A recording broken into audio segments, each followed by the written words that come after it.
Welcome back. Abhishek Sreekumar നമ്മുടെ big boss ഹൗസിലെ ഒരു വൈൽഡ് കാർഡ് എൻട്രി ആണ്. പുള്ളി ബിഗ് ബോസിൽ കാല് കുത്തിയ സെക്കൻഡ് മുതൽ വെളിയിൽ ഒരുപാട് ആരോപണങ്ങൾ നടക്കുന്നുണ്ട്. അകത്ത് പുള്ളിയും പോയി കുറെ ആരോപണങ്ങൾ ഉന്നയിച്ചിട്ടുമുണ്ട്. അപ്പൊ പുറത്ത് നടക്കുന്ന ആരോപണങ്ങൾ മെയിൻ ആയിട്ടും വരുന്നത് LGBTQ കമ്മ്യൂണിറ്റിയിലെ ആൾക്കാരുടെ ഇടയിൽ നിന്നാണ്.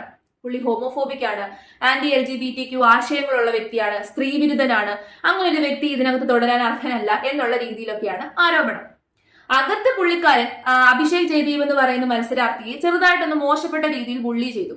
അത് തെറ്റാണ്, അത് റോങ് സ്റ്റേറ്റ്മെന്റ് ആണ് അയാൾ എടുത്തതെന്ന് ഞാനും പറയുന്നു. അറ്റ് ദ സെയിം ടൈം ഈ അഭിഷേക് ശ്രീകുമാർ അതിലൂടെ മുന്നോട്ട് വെച്ചിട്ടുള്ള വേറൊരു ആരോപണമുണ്ട്. ആ ആരോപണം എന്ന് പറയുന്നത് LGBTQ കമ്മ്യൂണിറ്റിയിൽപ്പെട്ട ആളുകൾ തന്നെ പല വ്യക്തികളെയും മാനിപ്പുലേറ്റ് ചെയ്തിട്ട് ഈ ഒരു കമ്മ്യൂണിറ്റിയുടെ ഭാഗമാക്കുന്നുണ്ട് എന്നുള്ളതാണ് പുള്ളിക്കാരൻ മുന്നോട്ട് വെച്ച ആരോപണം.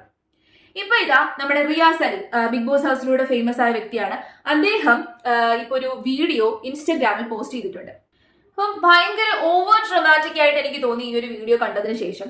അപ്പൊ ഇത്രയും ഓവർ ഡ്രമാറ്റിക് ആയിട്ട് ഈ വ്യക്തി പറയുന്ന ഈ ഒരു കണ്ടന്റ് എന്ന് പറയുന്നത് എന്തുകൊണ്ടാണ് ഇതുപോലെ ഒരു വ്യക്തിക്ക്, അഭിഷേക് ശ്രീകുമാറിനെ പോലെ ഒരു വ്യക്തിക്ക് എന്തുകൊണ്ടാണ് ഏഷ്യാനെറ്റ് ഒരു പ്ലാറ്റ്ഫോം നൽകിയത്?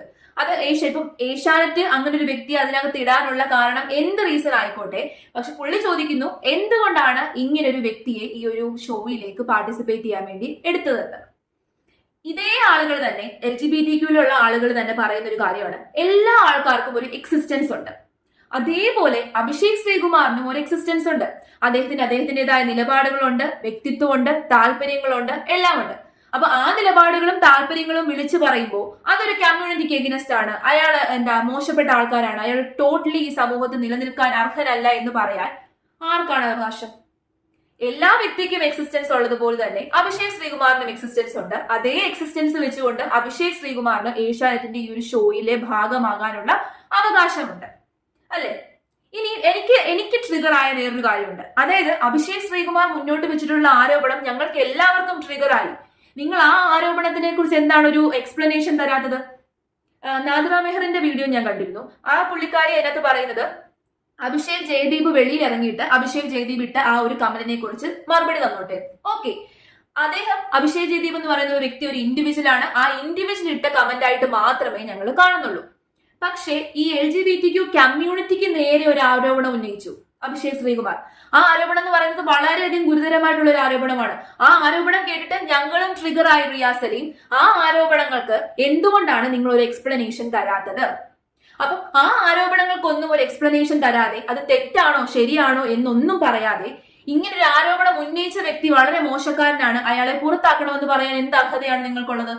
നിങ്ങൾ ആ വ്യക്തി മുന്നോട്ട് വെച്ച ആരോപണം തെറ്റാണ് എന്ന് തെളിയിച്ചതിന് ശേഷം ഈ കാര്യം പറയൂ, ഞങ്ങൾ അംഗീകരിക്കാം, എല്ലാ പ്രേക്ഷകരും നിങ്ങളുടെ കൂടെ നിൽക്കാം.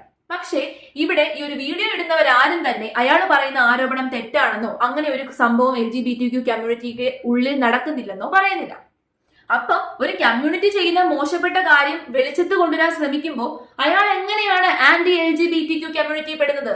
അല്ലെങ്കിൽ അയാൾ എങ്ങനെയാണ് ഹോമോഫോബിക് ആവുന്നതെന്ന് എനിക്ക് മനസ്സിലാവുന്നില്ല.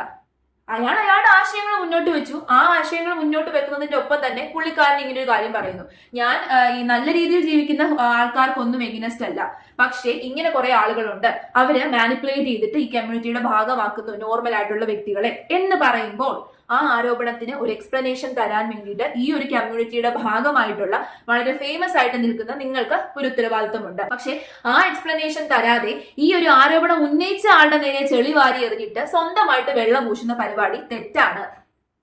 അപ്പൊ ആദ്യം ഈ ആരോപണങ്ങൾക്ക് ഒരു എക്സ്പ്ലനേഷൻ തരിക. അങ്ങനെ ഒരു സംഭവം ഉണ്ടായിട്ടില്ല, ഇനി ഉണ്ടാവില്ല എന്നുള്ളൊരു എക്സ്പ്ലനേഷൻ താ. അല്ലാത്ത പക്ഷം ഞങ്ങൾ എല്ലാ വ്യക്തികളെ ഇൻഡിവിജ്വൽ ആയിട്ടാണ് കാണുന്നത്. ഇപ്പൊ ഞാനെന്ന് പറയുന്ന വ്യക്തി, ഞാൻ എന്റെ മുമ്പിൽ നിന്ന് സംസാരിക്കുന്ന ആള് ഏത് റിലീജൻ ആണോ, ഏത് മതമാണോ, അയാൾ ഏത് കമ്മ്യൂണിറ്റിയുടെ ഭാഗമാണോ എന്നൊന്നും നോക്കുന്നില്ല. വെതർ അദ്ദേഹം ഒരു ട്രാൻസ്ജെൻഡർ ആയിക്കോട്ടെ, ഗേ ആയിക്കോട്ടെ, ലെസ്ബിയൻ ആയിക്കോട്ടെ, അത് എന്ത് വ്യക്തിത്വത്തിന്റെ ഉടമയായിക്കോട്ടെ, ഞാൻ നോക്കുന്നത് അയാൾ ഒരു ഇൻഡിവിജ്വൽ ആണെന്നുള്ള രീതിയിലാണ്. അയാളോട് ഞാൻ സംസാരിക്കുന്നത് ആ ഇൻഡിവിജ്വൽ കൺസിഡറേഷൻ കൊടുത്തോണ്ടാണ്. അപ്പം ഈ LGBTQ അല്ലെങ്കിൽ ഈ ഒരു കമ്മ്യൂണിറ്റിയുടെ അകത്തുള്ള ആൾക്കാർ എന്തെങ്കിലും തെറ്റ് ചെയ്താൽ അത് അന്നേരം ഇൻഡിവിജ്വൽ ചെയ്യുന്ന തെറ്റും, പുറത്തുള്ള ആൾക്കാരെ ഇതേ ഇൻഡിവിജ്വലിനോട് എന്തെങ്കിലും തെറ്റ് ചെയ്താൽ അത് ആ കമ്മ്യൂണിറ്റിയോട് ചെയ്യുന്ന തെറ്റുമാകുന്നു. അതെങ്ങനെയാണെന്ന് മനസ്സിലാവുന്നില്ല. ഏതായാലും ഇനി ഒരു കാര്യം, ഒരു ആരോപണം മുന്നോട്ട് വെക്കുമ്പോൾ ആ ആരോപണത്തിന് തീർച്ചയായിട്ടും ഒരു എക്സ്പ്ലനേഷൻ ഞങ്ങൾ പ്രതീക്ഷിക്കുന്നുണ്ട്. കാരണം ഞങ്ങൾ ട്രിഗറായി ഈ ഒരു ആരോപണം കേട്ടിട്ട്. അപ്പൊ ഏതായാലും നിങ്ങളുടെ ഭാഗത്തു നിന്ന് അങ്ങനെയുള്ള ഒരു എക്സ്പ്ലനേഷൻ ഞങ്ങൾ പ്രതീക്ഷിക്കുന്നു.